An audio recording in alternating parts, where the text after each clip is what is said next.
அனைவருக்கும் கணித வணக்கம்.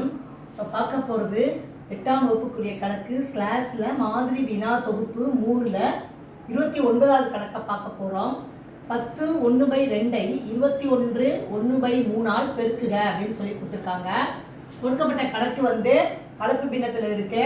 அதை முதல்ல நம்ம என்ன செய்ய போகிறோம், தகா பின்னமாக மாற்றிக்கிட்டு அப்புறம் சுருக்க முடிந்தால் சுருக்கிட்டு பெருக்கி ஆன்சரை போட போகிறோம்.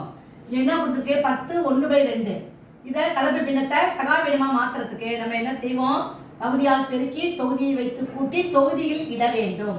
10 2 20 21 21 பகுதியை அப்படியே எழுதிக்கணும்.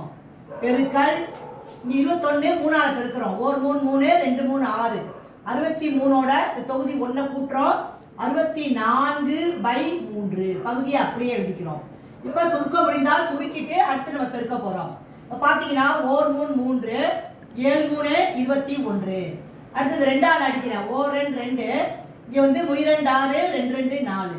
அப்போ மிச்சம் இருக்கிறது 7 பெருக்கல் 32. இதை ரெண்டையும் பெருக்கணும்னா 2 7 14 மீதி 1 3 7 21 1 கூட்டினால் 22. அப்போ வரக்கூடிய விடை என்னது, 224. கொடுக்கப்பட்ட கணக்கை கலப்பு பின்னம் அது தகா பின்னமாக மாற்றிட்டு சுருக்கிட்டு பெருக்கி போட்டிருக்கோம். வரக்கூடிய விடை என்ன வந்திருக்கு, 224. புரிஞ்சுங்களா?